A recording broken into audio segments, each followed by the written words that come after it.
कि राजीनामा कर लो, नहीं तो उल्टा और आगे आपको तड़पाया जाएगा, परेशान किया जाएगा। ऐसे अधिकारियों के ऊपर सख्त से सख्त कार्रवाई होनी चाहिए।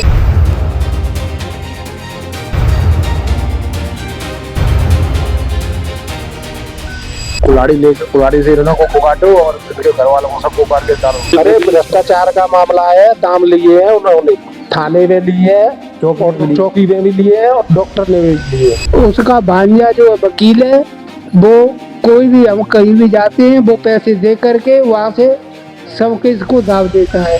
तो राजीनामा कर लो, अन्यथा वो बहुत खतरनाक लोग हैं। राजीनामा करने का दबाव भी बनाया गया पुलिस के द्वारा। नमस्कार, मेरा नाम है जितेंद्र त्यागी और आप देख रहे हैं बतंगड़।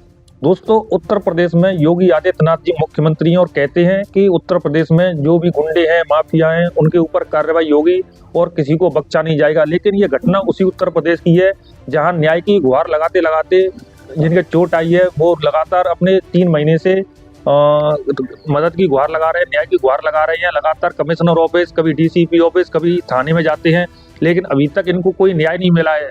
क्या उत्तर प्रदेश में यही न्याय की व्यवस्था है? क्यों नहीं न्याय मिल पाता है? इसी कड़ी को हम बिल्कुल जानेंगे और कैसे पूरी घटना हुई वो भी समझेंगे। क्या नाम है आपका? ताराचंद लवानी। तो लवानिया जी, क्या घटना थी पूरी बताएंगे जरा?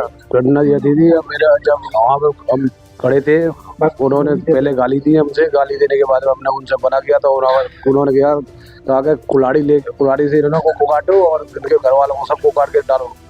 और उन्होंने 12 अक्टूबर को हमें मेरे भाई के सर में कुल्हाड़ी मारी, एक लड़के ने, बूढ़ा ने, और दूसरे लड़के ने हाथ में कुल्हाड़ी मारी, और बलदेव ने, और जगन्नाथ है उनका पिता, उन्होंने मेरी पीठ में सब्बले मारे और मेरी घरवाली के सरिया, उसकी घरवाली ने सरिया मारी। मेरी लड़की है छोटी, उसकी भी सरिया मारी, और आशा देवी ने। तो उन्होंने कोई भी पुलिस के पास गए, उन्होंने कोई सुनवाई नहीं करी। और कभी डीसीपी साहब के यहाँ जाते हैं, कभी कमिश्नर साहब के यहाँ जाते हैं, कभी एसएसपी साहब के यहाँ जाते हैं, कोई भी सुनवाई नहीं हो रही है। कोई कहीं भगाता है, कोई कहीं भगाता है। अच्छा, ये घटना कब की होगी? क्या समय रहा होगा ये? 12 अक्टूबर शाम को 5 बजे की। शाम को 5 बजे घटना है। करीब करीब इस घटना को 3 महीने करने को हो गए, 3 महीने। लेकिन 3 महीने में क्या आपको कोई न्याय मिल पाया? कोई न्याय नहीं मिला हमें कोई भी न्याय नहीं रहा। भागते भागते हम परेशान हो गए, तब तो लोगों के चक्कर लगा के, और हमें कोई न्याय नहीं मिला है। अच्छा, आप पहले अपना पता कंफर्म कीजिए, जैसे अपना पूरा पता बताइए, कहाँ की घटना है? गढ़ी उसरा की, ग्राम गढ़ी उसरा है, जिला आगरा है, पोस्ट ककुआ है, तहसील फतेहाबाद है, ब्लॉक शमशाबाद है, थाना इरादतनगर। थाना इरादतनगर, जनपद आगरा की ये घटना है। तो जैसे 3 महीने से हम लगातार कभी कमिश्नर साहब के यहाँ जा रहे हैं, कभी डीसीपी साहब के यहाँ जा रहे हैं, तो वो क्या कहते हैं आपसे? क्या न्याय मिलेगा आपको? हमें तो उम्मीद लग नहीं रही है कि कोई न्याय मिलेगा। 2 लड़कों के नाम भी निकलवा के उन्होंने, जो 307 थी, 307 में से निकलवा के उन्होंने केवल 23-24 में उन्होंने फाइल लगा कर एक आशा देवी को और एक देव को उसमें से निकाल के, और उन्होंने कुछ नहीं किया है और फाइल सीधी कोर्ट में भेज दी। अच्छा, जैसे आपको चोट कहाँ कहाँ आई हुई थी? आपको कितने परिवार में सदस्यों को चोट आई है आपके? परिवार में मेरी घरवाली गुंजन देवी के चोटें आई थी, और मेरी बेटी प्राची है, उसके भी चोटें आई थी। क्या उम्र होगी आपकी बेटी की? बेटी की होगी 12 साल की उम्र। अच्छा, 12 साल की बच्ची को भी नहीं छोड़ा? उसको नहीं पीटा गया? उसको भी पीटा गया, उसकी सरिया मारी गई। और मेरी घरवाली गुंजन के और मेरे भाई के सर में कुल्हाड़ी मारी, और मेरे भाई के एक लड़के ने उसके हाथ में कुल्हाड़ी मारी, और उसके बाद में एक पैर में सरिया सब्बल मारा। तो उसके बाद में कोई सुनवाई नहीं हुई। प्रशासन ने ना कोई गिरफ्तारी करी, ना कोई। उन्होंने बोला कि अगर डॉक्टर का कोई कागज आएगा तो हम गिरफ्तारी करेंगे, अन्यथा हम कुछ नहीं करेंगे। तो क्या कहेंगे? अपने प्रदेश के मुख्यमंत्री योगी आदित्यनाथ जी लगातार कहते हैं कि उत्तर प्रदेश में जब से उनकी सरकार आई है हर व्यक्ति को न्याय मिलता है, तो क्या सच में लगता है आपको न्याय मिलता है? अब हमें तो नहीं लग रहा है कि जो न्याय मिल सकता है, और ऐसे भागते भागते हम तो पूरे थक चुके हैं। 3 महीने से भाग रहे हैं, अभी तक कोई न्याय नहीं मिला है हमें। तो क्या कहेंगे उनसे? हमसे गुजारिश यही है उनसे कि हमारी सुनवाई करें और हमें न्याय दें। तो जो हमने आपको जो तस्वीर दिखाई है, ये उत्तर प्रदेश के जनपद आगरा के ग्राम गढ़ी उसरा की है, जहां पर करीब एक परिवार पूरे 3 महीने से लगातार न्याय की गुहार लगा रहा है, कभी कमिश्नर साहब से, कभी डीसीपी साहब से, कभी थाना इरादतनगर में। क्या आपको लगता है कि भ्रष्टाचार का मामला इस वजह से आपको न्याय नहीं मिल पा रहा है? बिल्कुल लग रहा है साहब, बिल्कुल भ्रष्टाचार का यही लग रहा है, क्योंकि उन्होंने रविंद्र जी ने हमारा विवेचना करी। उन्होंने भी हमसे ये बोला कि प्रभारी जो कुर्रा चित्रपुर है वहाँ के, हाँ जी, उन्होंने ये हमसे ये बोला कि अरे उनसे राजीनामा कर लो, अन्यथा वो बहुत खतरनाक लोग हैं। अच्छा, राजीनामा करने का दबाव भी बनाया गया पुलिस के द्वारा। जी सर, उन्होंने बोला था कि अगर उन्होंने राजीनामा नहीं करेगा, वो बहुत खतरनाक लोग हैं, अगर आपको राजीनामा कर लो, नहीं तो उनकी तो खड़े खड़े जमानत हो जाएगी बाहर से ही, और उनको कोर्ट के चक्कर नहीं लगाने पड़ेंगे आपको, और आगे चल के और ज्यादा परेशानी आ सकती है। ये है उत्तर प्रदेश की पुलिस का काम करने का रवैया।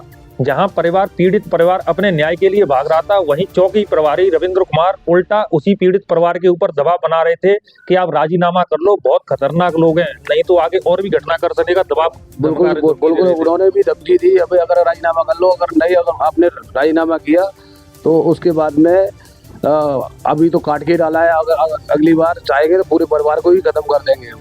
माननीय मुख्यमंत्री योगी आदित्यनाथ जी, अगर आप ये वीडियो देख रहे हैं तो एक बार ऐसे भ्रष्टाचारी पुलिसकर्मी हैं जो उल्टा ही पीड़ित परिवार के ऊपर दबाव बना रहे हैं कि राजीनामा कर लो, नहीं तो उल्टा और आगे आपको तड़पा जाएगा, परेशान किया जाएगा। ऐसे अधिकारियों के ऊपर सख्त से सख्त कार्रवाई होनी चाहिए और जो पीड़ित परिवार है उसको न्याय मिलना चाहिए। क्योंकि अभी हालिया जनपद मेरठ में एक घटना हुई थी जहाँ एक दलित परिवार के साथ हुआ था। अपराधी कैसा भी हो, कहीं का भी हो, उसको सजा मिलनी चाहिए। लेकिन क्या केवल न्याय है जो दलितों के लिए सभी नेता खड़े हो जाते हैं? क्या ब्राह्मणों को न्याय नहीं मिलेगा उत्तर प्रदेश में? इसी बीच हमारे साथ उनके जो भाई है जिनके सर में चोट आई हुई थी, करीब कुल्हाड़ी से इनका पूरा सर फाड़ दिया था और इनका एक पूरा हाथ जो कुल्हाड़ी के वार से जख्मी थे, तो इनसे जानेंगे क्या घटना रही थी। क्या नाम है आपका? योगेश लवाटिया। तो योगेश जी, क्या घटना रही थी उस दिन की पूरी बताएंगे? घटना ये रही थी, हमारे बाजरा काट के शाम को 5 बजे बाजरा काट के आया था, मैं मंदिर पे खड़ा था अपने पे यहीं पे, और आके मेरे पे कुड़ाई सब्बल और सरिया आई, आके कुड़ाई मारी है मेरे पहले चांद में, फिर दूसरी मारी है जहाँ पे, और तीसरे मारे घोटू में और एक नाटिया। मतलब धारदार हथियारों से आपके ऊपर वार किया गया? धार। तो मतलब फिर उसके बाद आप बेहोश हो गए? मुझे रख के ले गए। मेरा भाई चाचा का लड़का था वो, फिर हम चौकी कुर्रा पहुंचे तो उन्होंने बोला कि बनी यहाँ पे नहीं, दांते नगर जाओ थाने, इरादत नगर थाने जाइए। हम वहाँ पे गए, वहाँ पे वो बोले बनी अब इनको शमशाबाद ले जाओ। फिर शमशाबाद गए हम, शमशाबाद से एम्बुलेंस से फिर वहाँ पे गए आगरा, डिस्ट्रिक्ट हम भेजे। फिर अच्छा, लगातार आप 3 महीने से न्याय के लिए भाग रहा है, पूरा परिवार कहीं ना कहीं इसी दुख में है, तो क्या आपको लगता है कि आपको न्याय मिलना चाहिए या मिला है कि कुछ भी हुआ है? कुछ भी नहीं हुआ है, पुलिस भी साथ नहीं दे रही है, एक दिन नहीं आई है पुलिस, ना डॉक्टर दे रहे, सब मिले हुए हैं उनसे। डॉक्टरों ने आपका जो मेडिकल है वो किया था, जिसमें बताया गया हो कि मतलब आपको कहाँ कहाँ चोट आई है, जिसके आधार पर आगे कानूनी कार्रवाई की जा सके? कचूना वो करी डॉक्टर ने। अच्छा, आपको लगता है कहीं ना कहीं भ्रष्टाचार का मामला है, इसी चक्कर में पुलिस भी कार्रवाई नहीं कर रही है कहीं ना कहीं? अरे भ्रष्टाचार का मामला है, दाम लिए हैं उन्होंने, थाने में लिए है, चौकी में भी लिए है और डॉक्टर ने भी लिए। बहुत बड़ा दावा है उत्तर प्रदेश की जो पुलिस है केवल पैसे लेकर ही काम करेगी। उत्तर प्रदेश के जो सरकारी हॉस्पिटल हैं वो भी पैसे लेकर ही मेडिकल बनाएंगे, अगर नहीं दोगे तो दूसरी पार्टी से ले लेंगे और इनको प्रताड़ित किया जाएगा। जो हमारे बुजुर्ग हैं ये इसी परिवार के सदस्य हैं, इनसे जानकारी लेंगे कि क्या घटना थी। क्या नाम है दादा आपका? मेरा नाम हरिप्रसाद है। तो हरिप्रसाद जी, क्या घटना थी? हम मंदिर पर खड़े हुए थे और ये वहाँ से अपने घर से आकर के अपने खेत में, बगल में खेत में आके खड़े हो गए और कहने लगे कि हमारे खेत में पानी जाता है, ये पेड़ लगा दिए हैं, जबकि कोई पेड़ नहीं लगा है, ना इसके खेत में गए पानी गया एक बूंद भी। उस बहाने से इन्होंने गाली गलौज दे करके लड़कों को पकड़ लिया, एक को पकड़ के डाल दिया और दूसरे में लड़कों ने जो कुल्हाड़ी, जो दूसरी पार्टी है वो दबंग है कुछ, उसका भांजा जो वकील है वो, कोई भी हम कहीं भी जाते हैं वो पैसे दे करके वहाँ से सब किसको दाव देता है, वो आगे कोई कार्रवाई। कहीं सारा प्रशासन, पुलिस, डॉक्टर कहीं ना कहीं पैसे लेकर चुपचाप हो गए, आपका साथ किसी ने नहीं दिया? किसी ने नहीं दिया सर। तो क्या कहेंगे आप अपने प्रदेश के मुख्यमंत्री योगी आदित्यनाथ जी से?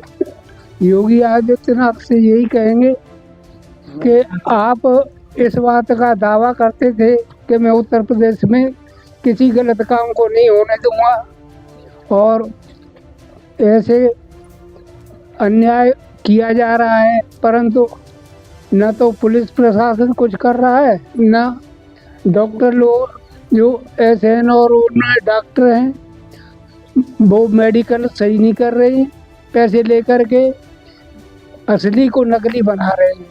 जो आदमी कानून को मानता हो, कानून के ऊपर भरोसा हो, उसको पता है कि अगर कोई हमारे साथ गलत करेगा तो कानून उसको सजा जरूर देगा और हमें न्याय मिलेगा। लेकिन वही कानून और पुलिस सब कुछ बिक चुका है। आदमी बिल्कुल निराश है, पूरा परिवार दुख की घड़ी में है। और उत्तर प्रदेश के मुख्यमंत्री योगी आदित्यनाथ जी इस मामले को अपने संज्ञान में लीजिए, क्योंकि पीड़ित परिवार लगातार 3 महीने से सरकारी दफ्तरों के चक्कर काट काट कर परेशान हो गया है और करीब 3 महीने से न्याय न मिल पाने के चक्कर में बहुत ही कहीं ना कहीं आदमी का कानून से भरोसा उठने लगता है कि केवल पैसे से काम होगा। इस चीज को बदलिए और इनको न्याय दिलाइए। दोस्तों, हम जनता की आवाज बनकर सच्ची पत्रकारिता कर रहे हैं। लोगों की समस्याएं, उनके सवाल और सच को सरकार तक पहुंचाने का काम कर रहे हैं। बस आपका थोड़ा सा साथ चाहिए। इस वीडियो को ज्यादा से ज्यादा ग्रुप्स में शेयर करें ताकि हर आवाज सरकार तक पहुंच सके। अगर आप भी इस पहल में हमारे साथ हैं तो कमेंट में जरूर लिखें वी सपोर्ट। आपका शेयर ही हमारी ताकत है। ऐसी ही कोई जन समस्या या परेशानी हो तो हमसे संपर्क करें या सोशल मीडिया पर कमेंट या DM करें।